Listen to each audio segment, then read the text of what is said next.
35 years ago, I moved to Huntsville, Alabama, and we got this house up on Monte Sano, and I'm a guy that likes to be in the woods, and so I was wandering through the woods, maybe a couple hundred yards from my dad's house, and found this sinkhole, but it was deep. So my dad, being a physicist, had us go down there and throw rocks and time them to the bottom, and we estimated it was about 150 to 200 feet deep, which turned out to be pretty accurate. It is 185 feet deep. So now, 35 years later, we went back and went to the bottom of the well. And this is the stuff that we used to do it on a budget.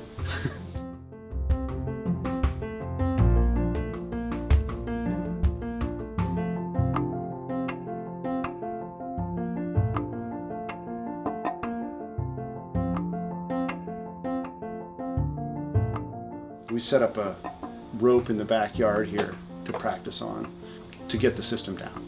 Because if you're in the middle of nowhere, you're halfway up the rope and something goes wrong, you need to know something about the system. I think, like, what modification can I make to where that loop would work better?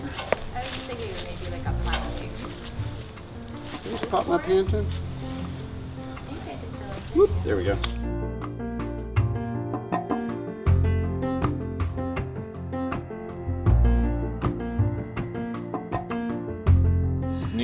The weight needs to be on the bridge of my foot, and right now it's all on my heel.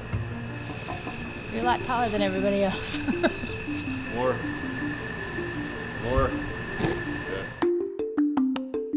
We're here in Monte Sano State Park in northern Alabama. We're on top of Monte Sano, which is about 1,000-foot tall flat top mountain here. And we're sitting in Monte Sano State Park on what's called the Yellow Line Trail, which comes down from up there, across here, and goes down into the valley and up the other side of the mountain into the other side of the state park over there. And we are next to something called the Natural Well, which is a cave. It's a sinkhole, really, and it is about 30 or 40 feet across, and it goes straight down for 180 feet. Rope.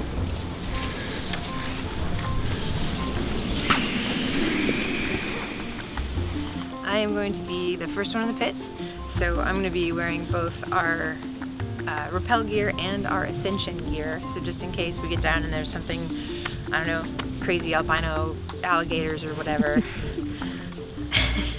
so I can come back up easily.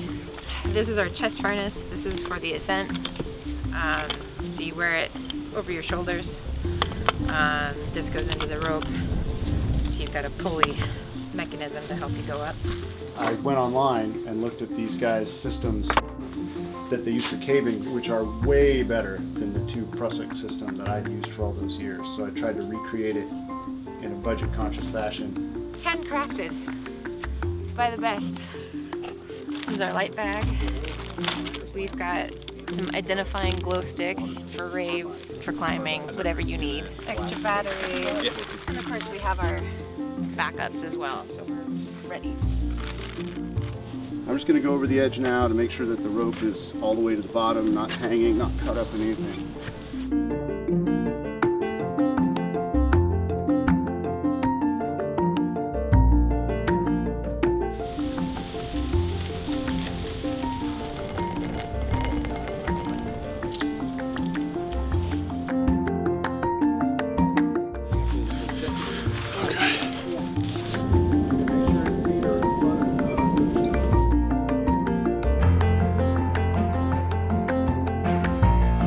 This is the descent system. You basically just rappel down. This is a rappelling device, and it has an integral safety, which is a Prusik loop that you wrap around the rope up high. So if you lose control, it'll catch you. It's not possible, really, to fall down the well when this thing is properly engaged. You have to feed the rope through the top, and you have to feed it through the bottom. There you go, nice and slow. 120 years ago, the Natural Well was a tourist attraction. Right up there is the remains of a little stone building that I think was some sort of a ticket booth. I'm pretty sure, I'm not positive, I need to check with some of the historians here, but that there was a winch here and they actually lowered people into the well. But now you have to rappel down on ropes. It's a complicated climb, and it's particularly complicated coming back up because you have to climb yourself and you use climbers on these long ropes. Here, this is a nationally famous place to go down the well. Not so many people have been going down it these days as there were 10 or 15 years ago, but there's a regular stream of people, a few each month, that come and They like to call it bouncing the well because the ropes are so long that you get down at the bottom and it kind of springs up and down a little bit if you're not careful.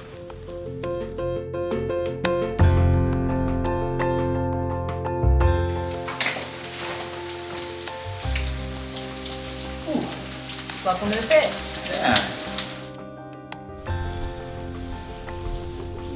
Now, what are you going to tell them when you get down there?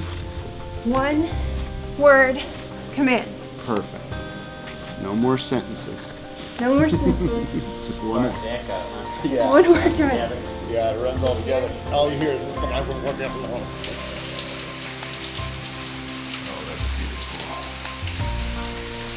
Straight over. And to the right as far as you can. I've been waiting 34 years for this. And I felt like I had a lot of self-control in going last. We got good weather. We haven't had any real hang-ups with the gear. People are enthusiastic. Nobody's been like too freaked out by going over the edge. Just all in all, I feel like it's gone really smoothly. Pantons down, low ascender, high ascender, chest harness, and bungee cord, that's 5. All right, off I go.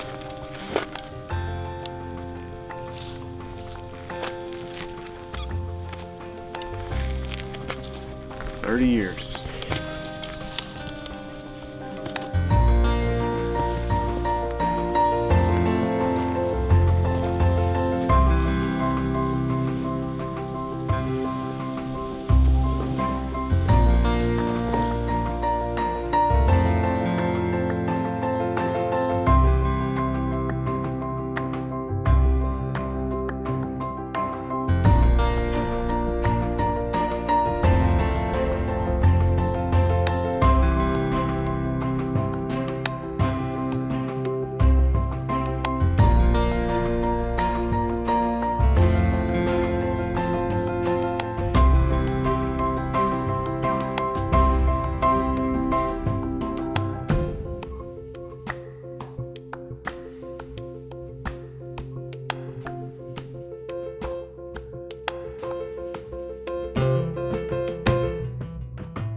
Somebody here just on the 19th. Oh, wow. But before that, it'd been since May.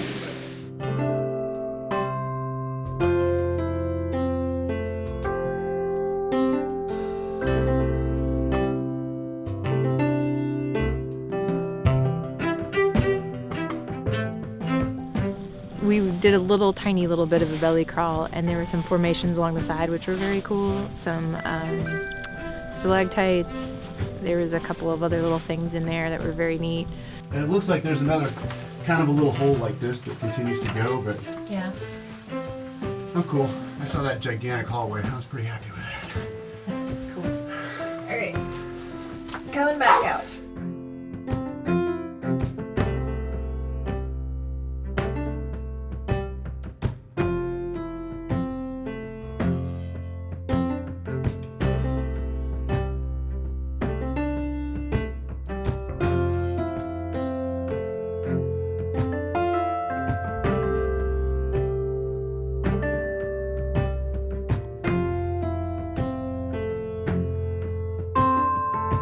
Ascending, which was not as hard as I thought it would be.